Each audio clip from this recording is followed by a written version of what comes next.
tal? Buenas tardes, queridos hermanos y amigos.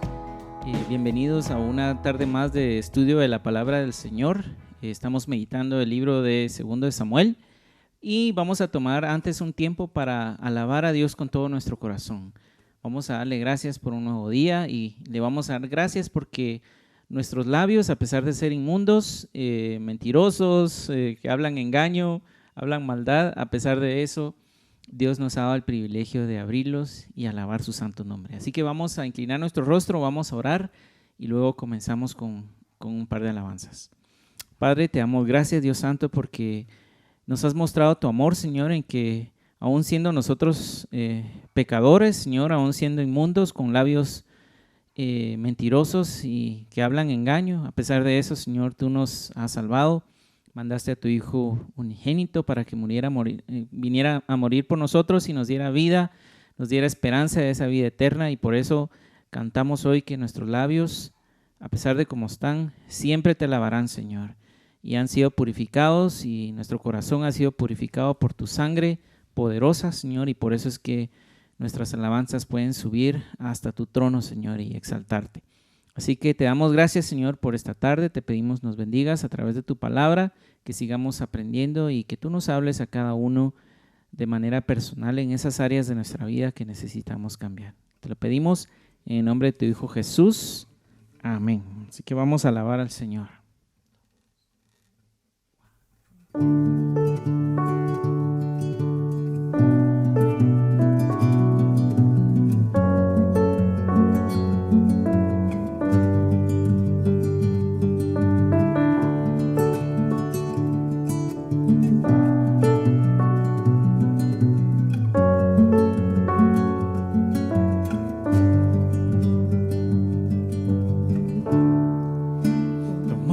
Devoto, como anillo en santa unción, como un voto probado, como antiguo pacto es, tu amor permanece en la tempestad, cruza el horizonte, y tu gracia puedo ver, siempre has sido fiel. Siempre lo serás, que brillaste tú por mí, y por eso es que mis labios siempre te alabarán, siempre te alabarán, mis labios siempre te alabarán, siempre te alabarán, mis labios siempre te alabarán, siempre te alabarán, mis labios siempre te alabarán, siempre te alabarán.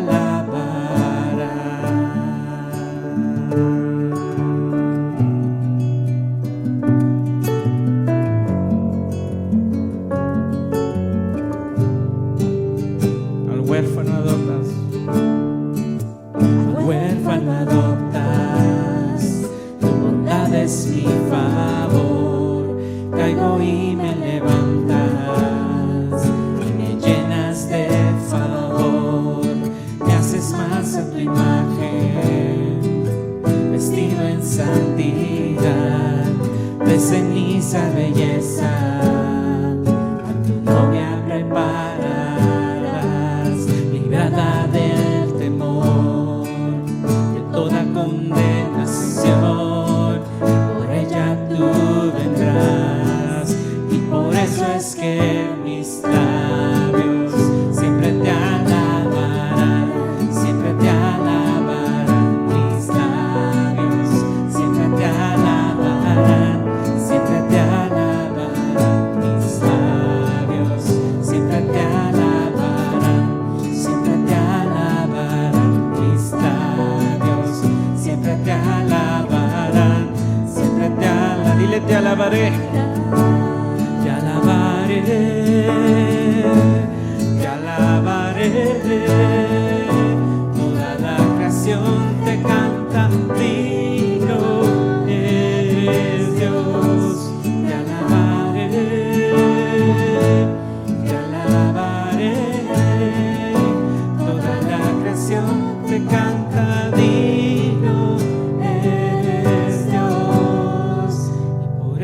que mis labios siempre te alabarán, siempre te alabarán mis labios, siempre te alabarán, siempre te alabarán mis labios, siempre te alabarán, siempre te alabarán mis labios, siempre te alabarán, siempre te alabarán.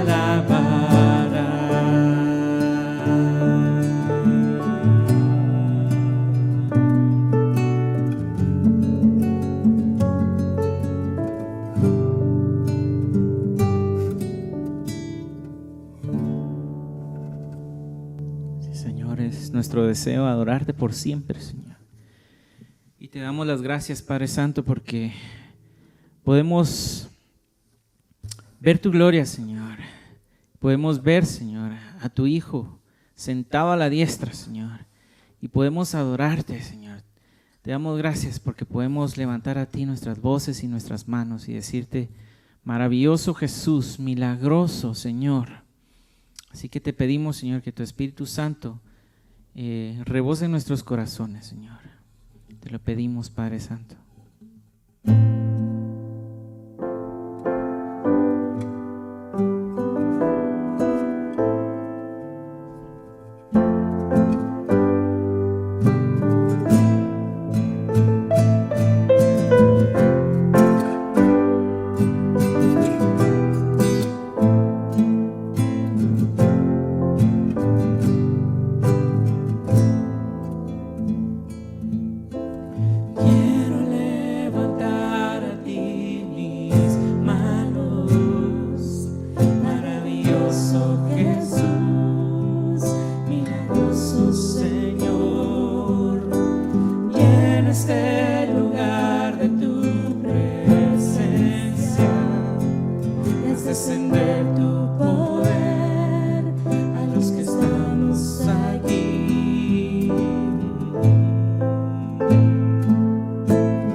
Quiero levantar a ti mis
te pedimos que el poder de tu Espíritu Santo, Señor, descienda en nuestros corazones y nos dé, Señor, esperanza, nos dé, Señor, consuelo, nos dé, Señor, paz, gozo, Señor, todo ese fruto abundante, Señor, que solo proviene de ti.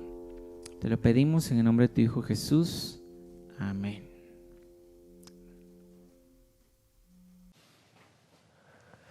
Buenas noches a todos, hermanos, y estamos una vez más aquí para estudiar la Biblia juntos, a mitad de semana, para poder recargar otra vez nuestros corazones de la palabra de Dios como iglesia juntos. Espero que cada uno de ustedes también esté teniendo un tiempo a solas con el Señor, con la palabra, porque eso es lo que nos llena y nos nutre diariamente, es tener tiempo a solas con el Señor y escuchar su palabra. Pero bueno, estamos aquí listos y preparados para terminar nuestro estudio verso a verso del segundo libro de Samuel. Llegamos al capítulo 24, el último de los capítulos de estos dos libros, que en la tradición hebrea es un solo libro, el libro de Samuel. Hemos estado viendo la historia de la vida de David y estamos acercándonos hacia el final. Al llegar al final del libro, estamos también acercándonos al final de la narración de la vida de David. Si Dios así lo permite, entonces la próxima semana vamos a continuar con el primer libro de Reyes, porque eso es lo que tratamos de hacer cada semana los miércoles, es ir a través de la Biblia. Queremos mandarles un fuerte abrazo, los amamos, los extrañamos. Para todos aquellos que se conectan, reciban un fuerte abrazo. Y tal vez algunos de ustedes no están conectados con nosotros ahorita miércoles, sino que ven el estudio un poco después. Siéntanse también amados. Damos gracias a Dios que el Señor use esta herramienta también para la bendición de la iglesia. Entonces, estamos listos. Segundo de Samuel, capítulo 24. Vamos a terminar este libro y necesitamos orar para poder hacerlo. Señor, te damos gracias por este tiempo que nos das para poder estudiar la Biblia, esta oportunidad de poder ir verso a verso, capítulo por capítulo, libro por libro, a través de la palabra que tú nos has dejado en nuestras manos. Y te ruego, Dios, que hoy una vez más nuestra alma pueda ser alimentada por la palabra que viene de tu boca, que nuestro espíritu sea una vez más reanimado para brillar para ti, ya que el Espíritu Santo usa tu palabra para fortalecernos. Señor, te doy gracias por tu iglesia, la iglesia que está aquí en Guatemala y la iglesia en todo el mundo. Vivimos tiempos tan oscuros, con tanta maldad, con tanto odio, con tanta división en el mundo, con tanto temor, que es el momento en que la iglesia debe levantarse y brillar. Y sabemos que es tu palabra lo que alimenta a tu iglesia. Por eso, Señor, te ruego que tu Espíritu Santo, Señor, haga una obra especial el día de hoy a través de nuestro estudio. En el nombre de Jesús. Amén. Amén. Capítulo 24. Recordemos, son los últimos años de la vida de David, aunque no es fácil saber si estos capítulos del 21 hasta el 24 son narraciones que se dan en los últimos momentos de la vida de David o en momentos anteriores. Recuerdan que habíamos dicho eso en los últimos estudios. Pero al parecer el capítulo 24 sí es un capítulo que narra partes finales ya en los últimos años de ese reinado de David. Empecemos a leer para que vayamos avanzando. Dice: volvió a encenderse la ira de Jehová contra Israel e incitó a David contra ellos a que dijese: ve, haz un censo de Israel y de Judá. Entonces, aquí nos encontramos con algo muy, muy llamativo y que tal vez puede generar algún tipo de inquietud o de controversia, tal vez en algún corazón. Para empezar, tenemos que decir que si esto sucede al final de la vida de David, nos tiene que llamar la atención algo. Era una época en la que David ya no tenía que enfrentar guerras. Todos sus enemigos habían sido derrotados. Pero tenemos que tener en cuenta que hacía no mucho Absalón se había levantado en su contra. Seba, otro hombre de Israel, había intentado levantar una revuelta en su contra. Entonces, a pesar de que David viene gozando de unos años de una paz en cuestión de no tener que pelear contra enemigos externos, sí ha tenido que enfrentar ciertas rebeliones de personas dentro de su círculo que le habían causado mucho dolor. Pero, ¿a qué queremos ir con todo esto? Que es en momentos de paz, es en momentos donde David no está enfrentando ninguna amenaza, cuando comete este pecado, toma una muy mala decisión, en el capítulo 24. ¿Qué nos enseña esto? Muchas veces son los momentos de mayor comodidad los que se convierten en los momentos de mayor debilidad espiritual para nosotros, así como para David. Cuando estaba con mayor paz, cuando no tenía ningún tipo de amenaza, cuando gozaba de mayor tranquilidad, fue cuando David tuvo esta caída, este fracaso espiritual. Vino una tentación a su corazón y él cayó. Y eso nos enseña que suelen ser los momentos de mayor comodidad en los que más fácil pecamos al Señor, cuando más fácil estamos atentos a las tentaciones que vienen a nuestro corazón. Vamos al punto controversial, porque la pregunta es: ¿de dónde viene esta tentación? El texto dice que la ira del Señor se encendió, es decir, Dios se enojó una vez más contra Israel. Y dice que incitó a David contra ellos a que dijese esto: haz un censo de toda la nación. Entonces, cuando uno lo lee rápidamente, pareciera ser que Dios se enoja con la nación de Israel y entonces es Dios el que incita a David a que tome una decisión que es contraria al corazón de Dios. Eso es lo que pareciera ser que estamos leyendo ahí.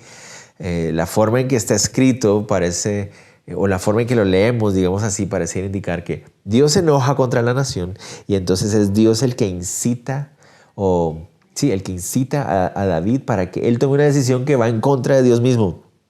Parece muy, muy, muy extraño esto. Pero tenemos que analizar estos pasajes a la luz de toda la Biblia. Recuerden, la Biblia es el mejor comentario de ella misma. Resulta que hay un pasaje paralelo a este que está en 1 de Crónicas, capítulo 21.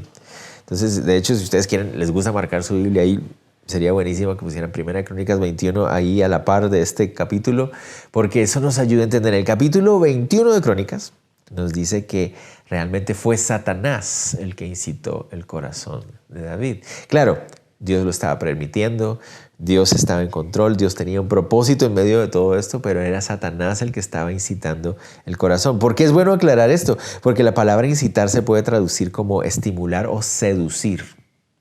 Seducir, incitar. Y entonces esto va en contra de lo que nosotros conocemos del carácter de Dios. Sabemos que la Biblia nos muestra que Dios no incita y Dios no seduce a nadie, sobre todo cuando estamos hablando de la idea de pecar. O sea, Dios no es el que nos incita, nos seduce para pecar. Es el diablo el que hace eso. El diablo es el tentador, el diablo es el que seduce, engaña e incita. Recuerden lo que dice Santiago capítulo 1 versículo 13. Dice: cuando alguno es tentado, no diga que es tentado de parte de Dios, porque Dios no puede ser tentado por el mal, ni Él tienta a nadie. Entonces recuerden, la Biblia es el mejor comentario de ella misma. Lo que está sucediendo aquí es que Dios expresa su enojo en contra de la nación de Israel, expresa su enojo acerca de algo que David va a hacer, porque David permitió que el diablo incitara y sedujera su corazón hacia hacer algo que era en contra de la voluntad de Dios.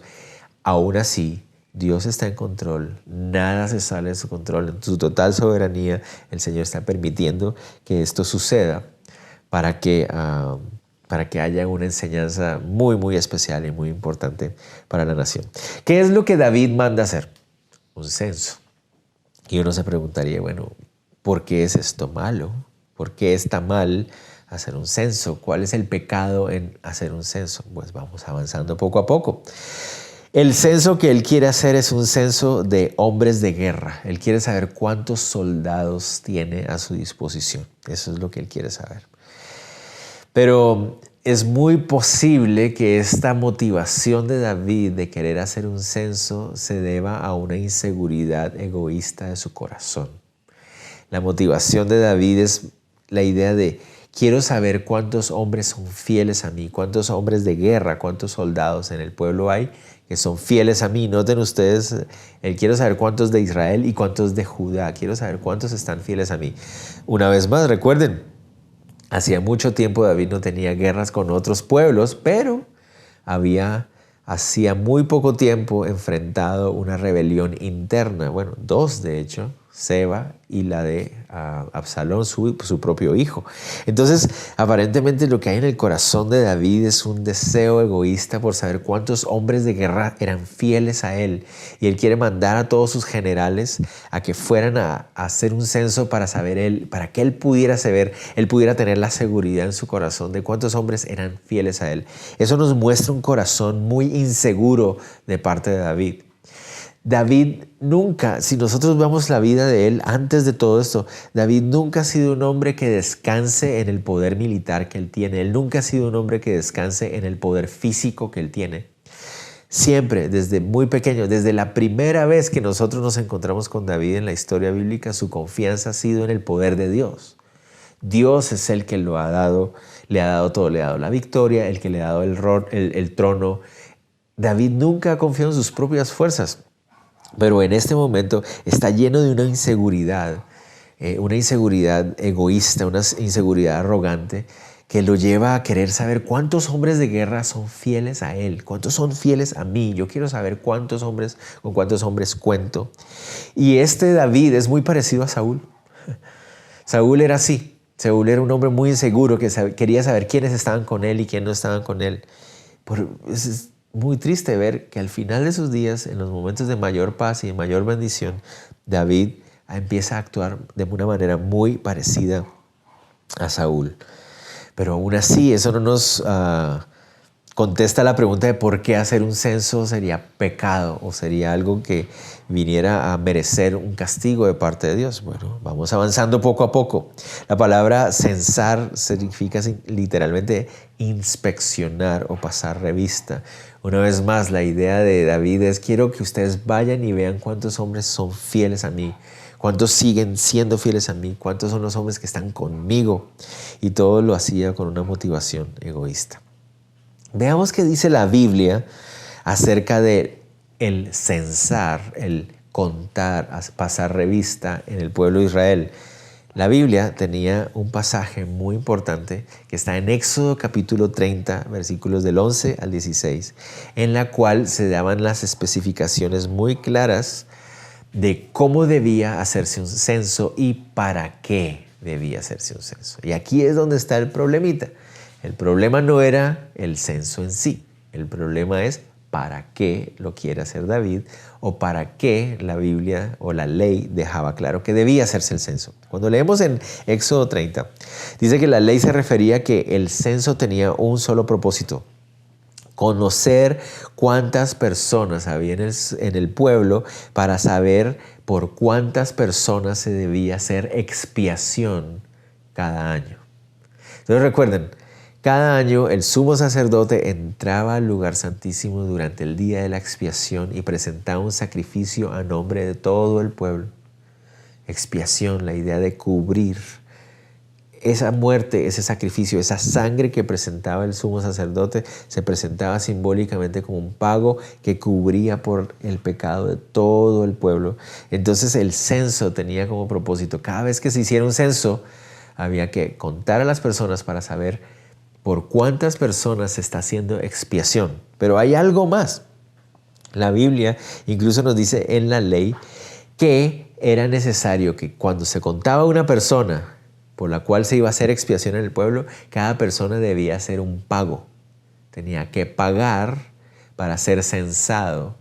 Es decir, era una expiación, era un sacrificio en el cual todo el pueblo tenía que cubrir un costo, porque iba a hacerse un sacrificio que cubriera por todos los pecados, y eran los pecados, era su culpabilidad la que se iba a estar pagando en ese sacrificio. Entonces todo el pueblo tenía que dar un pago por la expiación que se iba a llevar a cabo por ellos. Ese es el pasaje en la Biblia, en Éxodo 30, donde se habla del censo.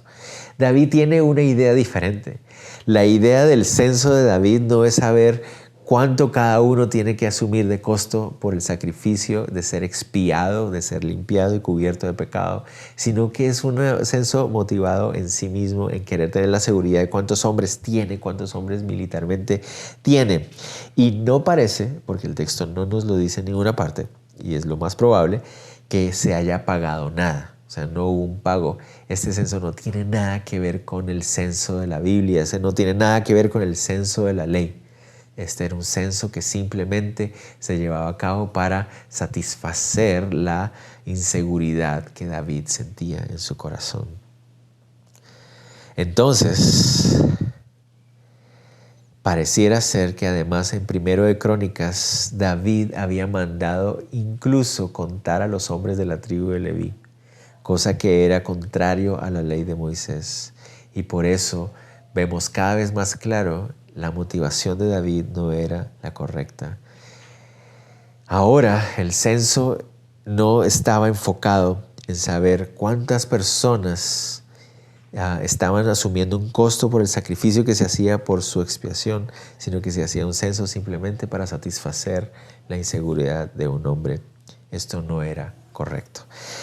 Entonces David manda a dar la orden. Dice, y dijo el rey a Joab, general del ejército que estaba con él, recorre ahora todas las tribus de Israel, desde Dan hasta Beerseba, y haz un censo del pueblo para que yo sepa el número de gente. Joab respondió al rey, añada Jehová tu Dios al pueblo 100 veces tanto como son, y que lo vea mi señor el rey. Mas, ¿por qué se complace en esto mi rey el señor? Mi señor el rey, al revés. Pero la palabra del rey prevaleció sobre Joab y sobre los capitanes del ejército. Salió pues Joab con los capitanes del ejército delante del rey para hacer el censo del pueblo de Israel. Resulta que David está encaprichado. David quiere que ese censo se haga para poder él quitarse esa inseguridad que tiene en su corazón. Entonces le manda a los generales del ejército que vayan y cumplan con la tarea, y Joab y los generales del ejército le tratan de advertir a David, David, señor rey, no es necesario hacer este censo, no se necesita. Vemos que Joab y los generales del ejército actúan sensatamente y tratan de llamarle la atención al rey. Rey, no se necesita hacer algo como esto. La nación es fiel a ti. No necesitas hacer algo como esto. Además, pareciera ser que Joab y los capitanes del ejército tienen en cuenta la ley, porque la ley en Éxodo 30:12 decía esto: cuando tomes el número de los hijos de Israel conforme a la cuenta de ellos, cada uno dará a Jehová el rescate de su persona como cuando los cuentes, para que no haya en ellos mortandad cuando los hayas contado. Entonces Joab, él entiende que lo que David está tratando de hacer es algo muy, muy peligroso. Joab y los otros generales le llaman la atención. David, mira, no hagas esto. De hecho, mi deseo, David, es que tú te des cuenta que de todos los hombres que hay en la nación, mira, hasta 100 veces más son fieles a ti. No necesitas hacer eso. Por eso le dice, ¿por qué se complace en esto, mi señor el rey? No es algo que tú necesites hacer, David, porque todo el pueblo está fiel a ti. No es algo que quieras hacer en contra del Señor. Joab parece entender, y los líderes de la nación, los líderes militares de la nación parecen entender que esta clase de censo puede traer unas repercusiones muy graves para la nación.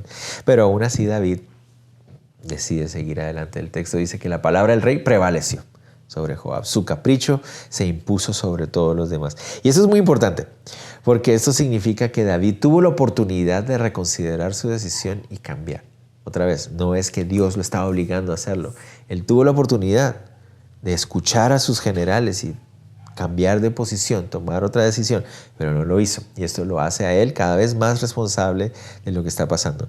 Y de la misma manera tenemos que aplicarlo a nuestras vidas. ¿Cuántas veces tenemos que recordar que Dios nos advirtió a través de personas? No hagas esto, no hagas esto, no hagas esto. Pero muchas veces solo por nuestro capricho y nuestra necedad y nuestra terquedad, que queremos seguir haciendo lo que nosotros en nuestro corazón queremos.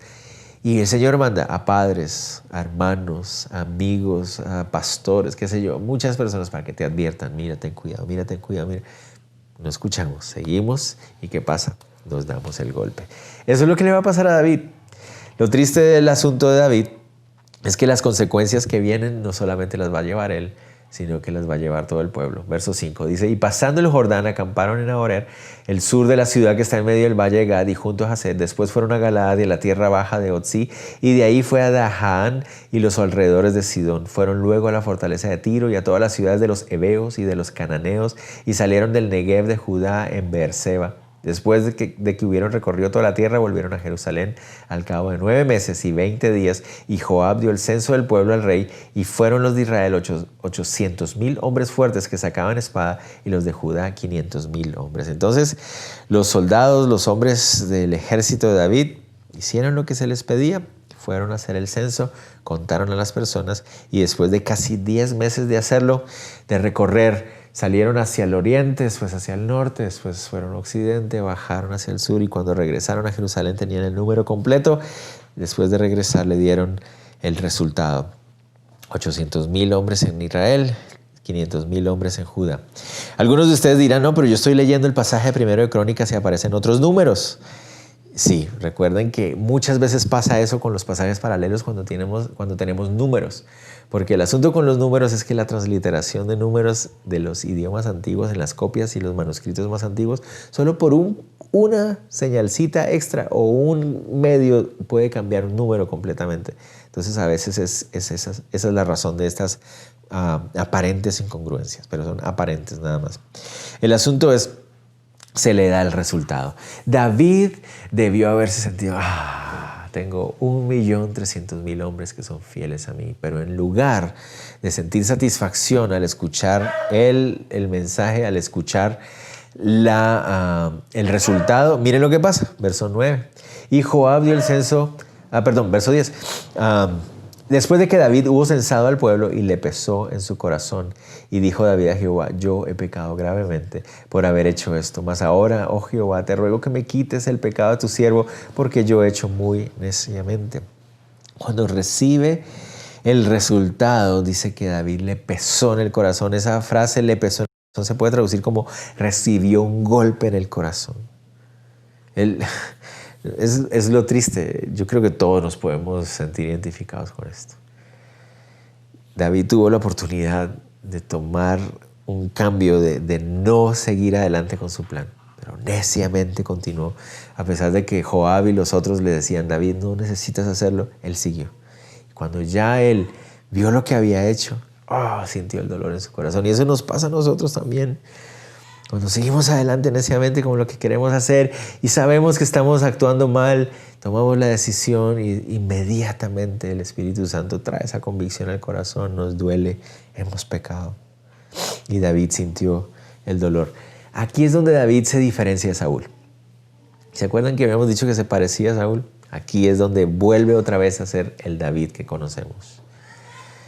Saúl nunca se arrepintió, Saúl nunca sintió el dolor de su pecado. David sí, David siente el dolor en su corazón. Cuando leemos el pasaje primero de Crónicas, pareciera ser que la consecuencia, el resultado fue peste, mortandad inmediata. Y que eso fue lo que cuando David lo ve, cuando vio la consecuencia le dolió. Muchas veces nos pasa lo mismo. Aquí en el pasaje de 2 Samuel no lo muestra así, pero puede haber sido así. Es cuando vemos la consecuencia inmediatamente que nos duele en el corazón. David expresa que le duele su corazón por haber pecado. Noten ustedes, no expresa que le duele su corazón al ver las consecuencias o por las consecuencias. Lo que le duele su corazón es de haber fallado tan miserablemente. Él reconoce, yo he pecado gravemente. Después al final dice, yo he hecho muy neciamente. David asume la responsabilidad. Asume la responsabilidad. Eso es muy importante porque David no está culpando a Dios. David no está culpando al diablo. Él reconoce que él es el responsable porque tuvo la oportunidad para cambiar de decisión, para ir en una dirección diferente. Es lo mismo que nosotros debemos hacer. Nunca culpemos ni al diablo, ni a Dios, ni a ninguna de las otras personas por nuestro propio pecado, sino que asumamos la responsabilidad. Eso fue lo que David hizo. David sabía dónde podía ir, fue pidiendo misericordia, sabía que no la merecía, pero por eso él ruega. ¿No ven ustedes? Ahí dice, oh Jehová, te ruego. Él sabe que no lo merece, pero le ruega al Señor que lo haga. Sigamos.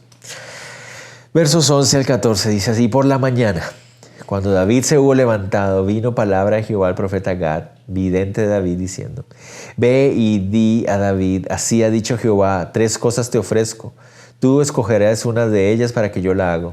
Vino pues Gad a David y se la hizo saber y le dijo: ¿quieres que vengan 7 años de hambre en tu tierra? ¿O que huyas 3 meses delante de tus enemigos y que ellos te persigan? ¿O que 3 días haya peste en tu tierra? Piensa ahora y mira qué responderé al que me ha enviado. Entonces David dijo a Gad: en grande angustia estoy, caigamos ahora en mano de Jehová, porque sus misericordias son muchas, mas no caiga yo en manos de los hombres.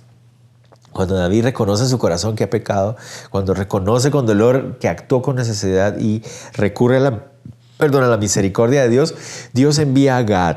Recuerden, Gad y Natán son los 2 hombres, los profetas de Dios, que siempre están hablando del corazón de David y nos hacen recordar cuál es la verdadera razón y la verdadera función de los profetas.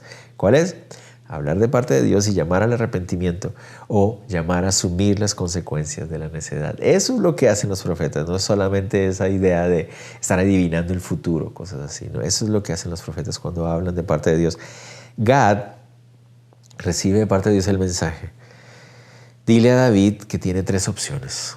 La palabra que se usa para he aquí yo ofrezco, esa palabra ofrecer que aparece ahí, que dice Dios que le dijo a Gad, no significa, mire, pues estas son 3 sugerencias, ¿no? La palabra ofrecer literalmente significa imponer. Es decir, aquí te impongo estas 3 opciones. Una de estas 3 tiene que ser. No puedes escapar de ellas. Una de estas 3 tiene que ser. Las tres son estas: 7 años de hambre en tu tierra, 3 meses de huir delante de los enemigos, o 3 días de peste en la tierra. 7 años, 3 meses o 3 días de gran dificultad y gran angustia. En el pasaje 1 Corintios dice en vez de decir 7 años, dice 3 años de hambre, que es lo más probable, que es el número correcto. 3 años de hambre, 3 años de opresión enemigo, o 3 días de peste o plaga. David responde con mucha sabiduría. Es mejor caer en las manos de Dios que caer en las manos de los hombres, porque Dios es justo castigando al que se lo merece. Pero Dios también es misericordioso, porque Él no se goza del sufrimiento humano. Es mucho mejor caer en las manos de Dios, porque Él siempre será justo en castigar. Él va a castigar de la manera correcta y adecuada. Pero como Él no se goza en el juicio, en el sufrimiento, Él no se goza en el sufrimiento humano, su juicio será un juicio lleno de misericordia. Y por eso David dice: Señor, prefiero ponerme en tus manos. Al responder él de esta manera, él está escogiendo la tercera opción. Porque la primera opción, el tener hambre en la tierra, haría que la nación de Israel tuviera que depender de otras naciones, es decir, dependería de hombres. La segunda opción era ser perseguido por los enemigos, una vez más ponerse a la misericordia de otros hombres. Pero la tercera es la única donde se podía depender absoluta y totalmente de la misericordia de Dios. Entonces, eso es lo que él está respondiendo: Señor, prefiero estar en tus manos. 3 días de plaga. Este pasaje es interesante porque nosotros nos podemos relacionar tanto con esto ahorita. La palabra peste literalmente se puede traducir como plaga y se refiere como a una enfermedad, y se cree que se está refiriendo a una enfermedad de tipo infeccioso, contagioso. Y nosotros hoy nos podemos identificar tanto con algo como esto, una plaga. No estoy diciendo que nosotros estamos viviendo una plaga como estas, pero podemos entender a qué se refiere. Se está refiriendo a una plaga que se infectaba y se contagiaba de persona a persona, y era una plaga mortal. Mataba a las personas a las que infectaba. Un poco diferente a lo que pasa con esto del coronavirus que nosotros vivimos hoy en día, que sí es serio y que ahí sí hay que tener cuidado, pero no es un porcentaje muy pequeño de personas que se contagian los que mueren. En este caso, aparentemente la idea es: el que se contagiaba moría. Una plaga horrible. David dice: prefiero, Señor, caer en tus manos de esa manera. Tú serás misericordioso para castigar y juzgar. Lo merecemos. Qué triste esto. Esta decisión de David de guiar al pueblo a censarse sin pagar el precio para la expiación, porque esa no era la motivación, estaba trayendo un castigo muy grande a la nación. Es la idea de contarse, pero no para reconocer el costo del sacrificio de su expiación. Y el pueblo estaba pagando las consecuencias. Versos 15 y 16, y Jehová envió la peste sobre Israel desde la mañana hasta el tiempo señalado, y murieron del pueblo de Dan hasta Beerseba 70,000 hombres. Y cuando el ángel extendió su mano sobre Jerusalén para destruirla, Jehová se arrepintió de aquel mal, y dijo al ángel que destruía al pueblo: basta ahora, detén tu mano. Y el ángel de Jehová estaba junto a la era de Araúna Jebuseo. Muy interesante. La plaga se extendió por la nación. Cuando el texto dice de Dan a Beerseba, significa de norte a sur, toda la tierra fue contagiada y muchas personas fueron infectadas. 70,000 personas contagiadas, 70,000 personas murieron de toda la tierra de Israel. Muy, muy triste lo que estaba pasando ahí. Pero de repente vemos que dice que Dios se arrepintió. Aquí también aparece esta expresión del ángel. Y ahorita vamos a hablar un poquito acerca del asunto. Pero cuando vemos que Dios se arrepintió, siempre nos llama la atención. Sobre todo en el Antiguo Testamento aparecen estas expresiones. Y uno dice, ¿cómo así? ¿Dios cambió de opinión? No. Recordemos que la palabra o el concepto de arrepentimiento en el Antiguo Testamento tiene un poco de diferencia al que vemos en el Nuevo Testamento. En el Antiguo Testamento, en el Primer Testamento, la palabra arrepentirse significa sentir dolor en el corazón. Lo que quiere decir es que a Dios le dolió en su corazón. Dios no se goza nunca en ver el sufrimiento y la muerte. Él no se goza en eso. Él le dolió. Pero no significa que Él haya cambiado de opinión y que le haya dicho, Ángel, no, mira, ¿sabes qué, Ángel? Ya no sigas, le estás haciendo. No es que Él haya cambiado de opinión. Ahorita más adelante vamos a ver que Él tenía un propósito con parar exactamente donde paró el contagio. ¿Dónde paró? A la entrada de la ciudad de Jerusalén. La ciudad de Jerusalén pudo haber sido arrasada por esta plaga. Cuando hablamos del ángel, ¿a qué se referirá? No lo sé. ¿Será que esta plaga se veía físicamente?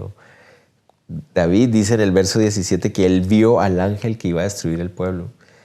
¿Cómo lo podía ver? No lo sé. Tal vez veía un ángel literalmente parado ahí, que él era el que iba trayendo ese enfermo. No lo sabemos.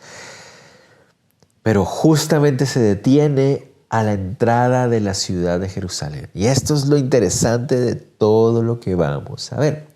Se detuvo en la era de Araúna Jebuseo. Nombre Araúna. Cuando vemos el pasaje paralelo de Crónicas, el nombre para Araúna es Ornán. Entonces, si alguno de ustedes lee Ornán o Araúna, es la misma persona. En la era. ¿Qué es la era? La era era el lugar donde se trillaba el trigo. Ese era el lugar. Las eras estaban casi siempre en las colinas de las montañas. En las cimas de las colinas estaban las eras, porque se acuerdan que se tiraba hacia el aire, hacia el cielo. Entonces se ponían en la parte más alta. Por lo general, la era de Araúna estaba en la parte más alta, en la misma colina, en la misma monte donde estaba Jerusalén. Pero Jerusalén estaba un poquito más hacia abajo y la era de Araúna estaba arriba en la colina. Ahí es donde se detuvo, justo antes de llegar a Jerusalén. Ahí se detuvo. David vio el ángel que traía la plaga, toda la destrucción que podía entrar a la ciudad de Jerusalén. Y David dice, no, la ciudad va a ser destruida. Y le clama al Señor y le dice, te ruego, Señor, que tu mano se vuelva contra mí y contra mi familia. Que si alguien debe morir sea yo y mi familia, pero no la gente de la ciudad. Ya habían muerto 70,000 personas en el pueblo. La ciudad podía ser totalmente destruida. Y David le está diciendo, Señor, prefiero yo sufrir las consecuencias y mi familia y no el resto de la ciudad. Muy interesante, muy interesante.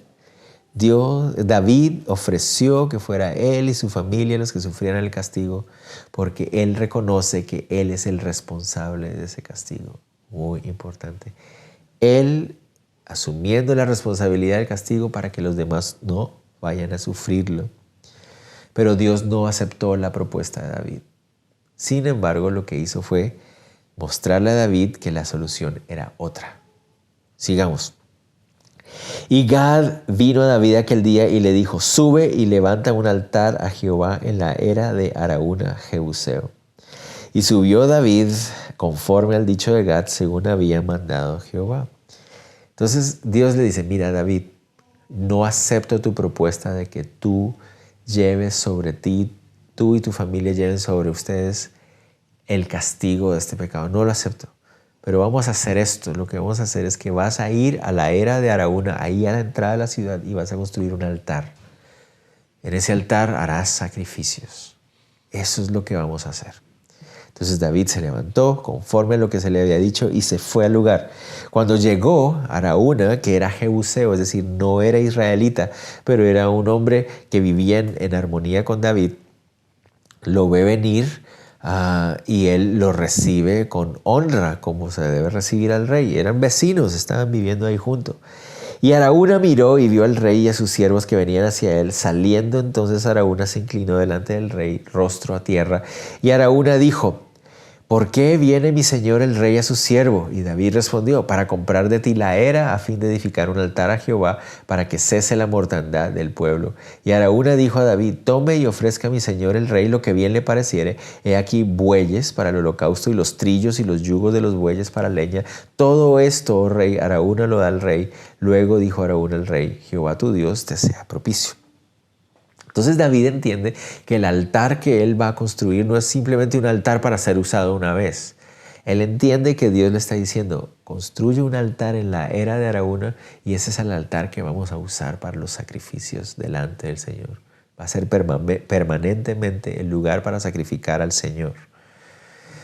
¿Y el tabernáculo? Esa es la gran pregunta. ¿Dónde estaba el tabernáculo? Era el tabernáculo de reunión donde se hacían estos sacrificios. Pero recuerden que hasta este momento David tiene el arca del pacto guardada ahí en la ciudad de Jerusalén, pero no sabemos si está funcionando como debe funcionar. El Señor le dice, pon un altar ahí en ese lugar. Entonces David llega donde Araúna y le dice, Araúna, necesito comprar tu terreno. Quiero comprar la era donde tú trillas el trigo para poner ahí un altar donde el pueblo va a empezar a adorar al Señor. Araúna le dice, no tienes que comprarlo. Yo te lo doy y yo te lo regalo. Usa todo lo que necesitas, todo lo que pueda ser útil para ti es tuyo. Yo te lo regalo.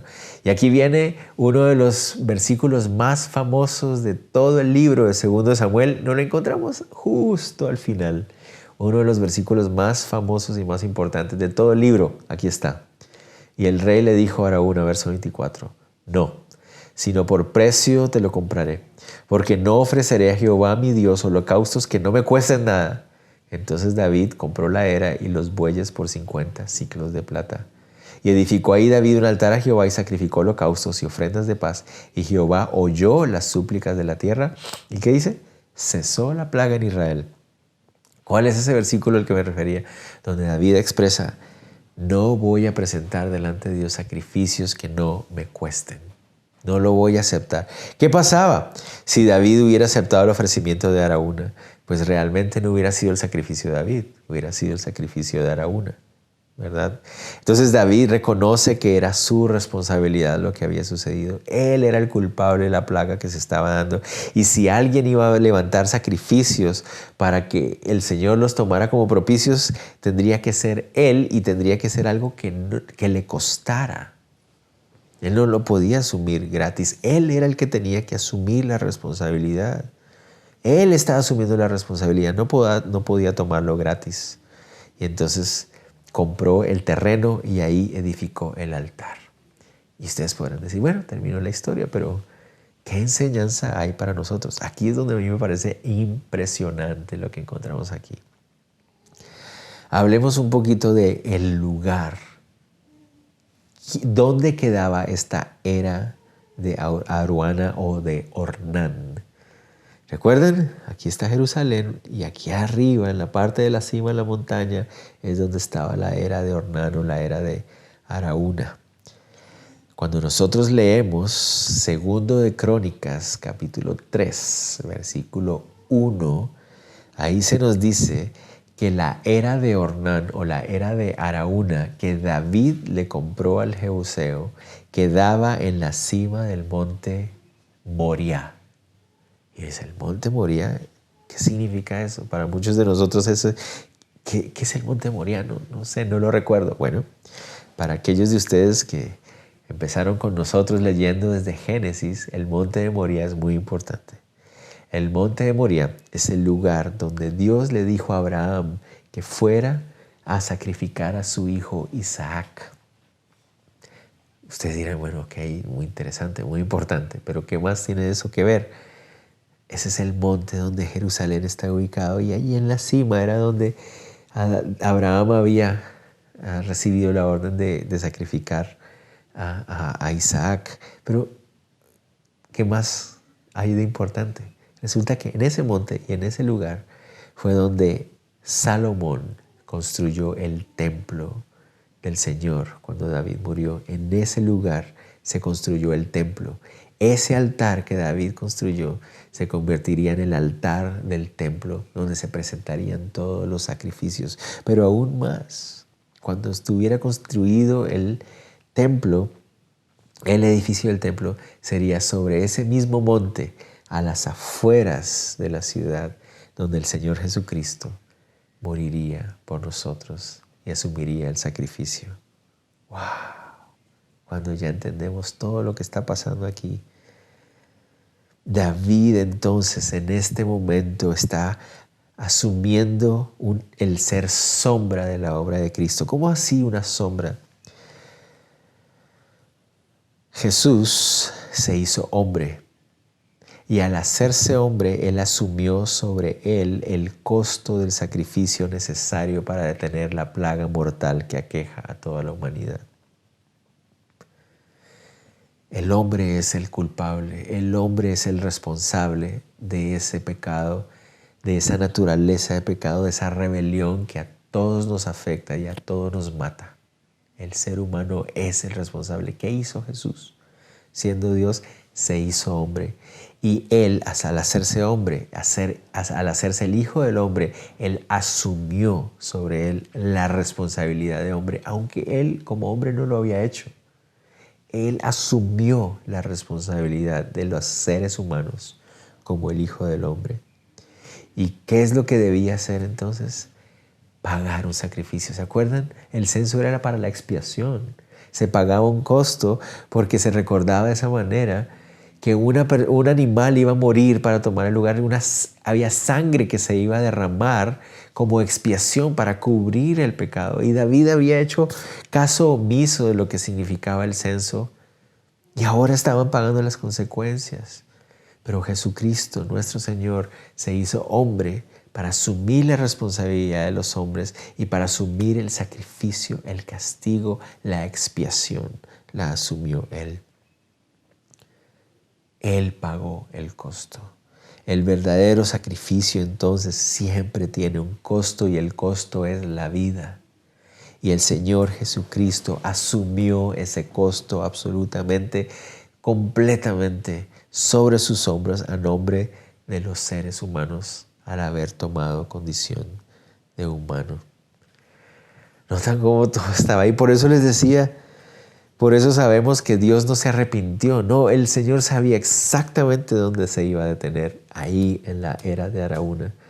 Porque el Señor ahí estaba mostrando, aquí en este lugar se va a levantar un sacrificio, se va a levantar un altar con un sacrificio con el costo mayor para detener la plaga que aqueja a toda la humanidad.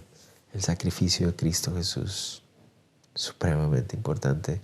El Hijo de Dios presentó el mayor sacrificio para detener la plaga más mortal que la humanidad ha experimentado. Y así como esta plaga que vemos aquí, a todas las personas que esta plaga infecta, mata. Es el pecado. Todos los seres humanos infectados, todos tenemos que morir. Pero el Señor Jesucristo se hizo hombre para asumir el costo, pagar el precio y detener el efecto mortal de esta plaga y que podamos tener salvación. Eso hizo el Señor. Fue la necedad de David la que trajo tristes consecuencias, pero un sacrificio de un alto costo fue lo que detuvo estas consecuencias. De la misma manera, la necedad del ser humano trajo terribles consecuencias, pero el Hijo del Hombre el Hijo de Dios, que tomó forma de hombre, llevó a cabo el más grande de todos los sacrificios con el más alto de todos los costos que se haya tomado en toda la historia de la humanidad. Él lo asumió todo para librarnos de esas mismas consecuencias que nuestra propia necesidad había llevado o había traído a la tierra. Interesante, ¿verdad? Nunca tal vez nos imaginaríamos que un capítulo como esto trajera esto.